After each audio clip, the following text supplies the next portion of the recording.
Alphablock Long Vowel Analysis 2. Sleep. I see the long vowel episode as a celebration of the character traits that make each vowel unique. So in order to understand sleep, and by extension all the long vowel episodes, you have to understand E. He's both my favorite alphablock and critical to these episodes, so I have more things to say about him than the other vowels. He's the busiest letter in the alphabet, not only because he's using the most words, but also because he does a lot of things about Alphaland. Making smoothie shops, having a hotel, and even diplomacy. He's intelligent. He's confident, which is why he can be seen taking the lead in all sorts of situations. Sometimes he can be a bit incompetent, but when he locks in, he can get things done in a flash. He's a friendly, sociable guy, and all the Alphablocks generally like him. E loves to challenge himself. This can be seen through his determination when it comes to interacting with N, who tries his best to avoid him, and in the episode Frog on a Dog. He could have easily gotten the clog himself, and I'm pretty sure he knows this, but he decides to make an elaborate plan seemingly just for the fun of it. While E's positive traits are more explicitly shown, there are negative aspects to his personality that are just as important. E is reckless, inconsiderate even. This can be seen in Magic and the sheer amount of times he has yelled out of the megaphone even while others were nearby. Despite this, he's overall a good guy who cares about his friends. Nobody's perfect after all. He also has a bit of an ego, but I think that's a trait I can expand on more in the next episode. This long vowel episode's writing is very unique compared to all the others due to the basic construct of these episodes. While the other episodes show how E interacts with the other vowels in their relationships, this episode is E interacting with himself. Basically, he's on his own for this one. In this episode, E tries to get some sleep after a long day. It's been a long day, we need to go to sleep! We don't want to play, we're busy counting sheep! It's no use, I think we might need Bo Peep! What, do you expect there to be anything substantial to examine about the lyrics? There is no actual interval dynamics to be analyzed here, but this is still an important scene because it shows that in this episode, the roles have been reversed.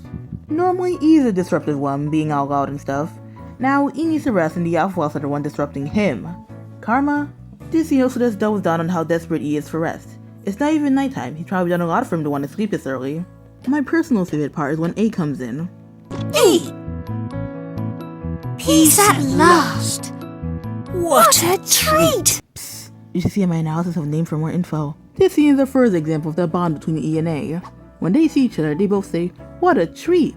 So that even if they desperately want to rest, they're still happy to see one another. I really love that. And also, this... E E E E E E E E E E. They just look and sound so incredibly happy.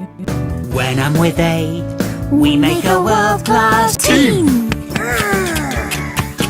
Being busy today, we're running out of steam.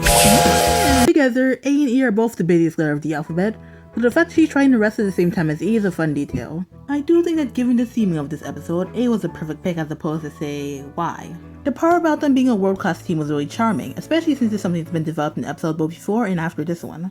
All we want is to go off to sleep and dream.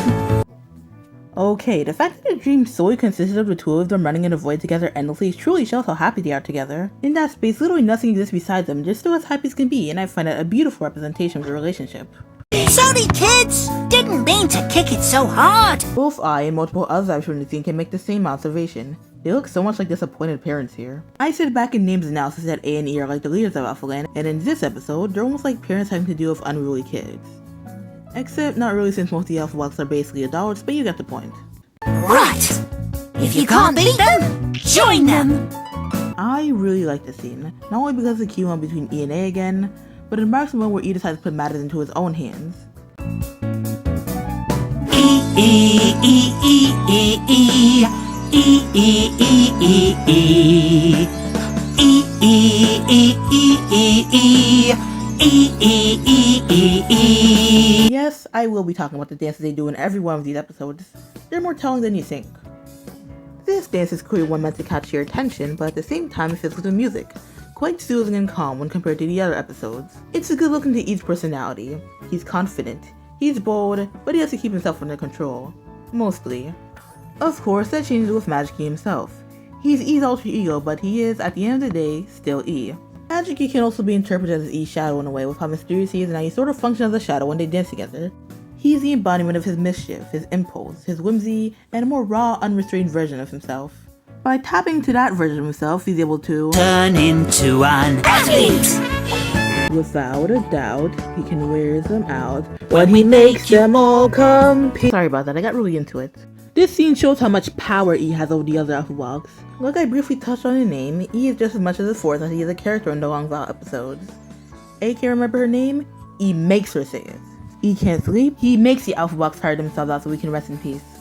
When I'm with E, we say E. Sleep.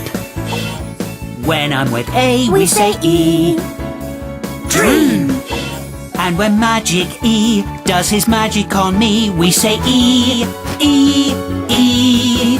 And he did so with ease. But of course, not even E is safe from his shadow self. We won't make a peep, and soon we'll be fast asleep.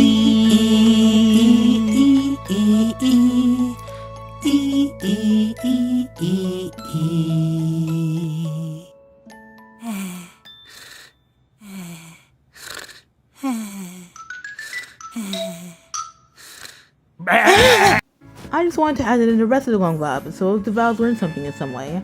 E is the only one who learns literally nothing. He just asserts his dominance over the other Alphablocks.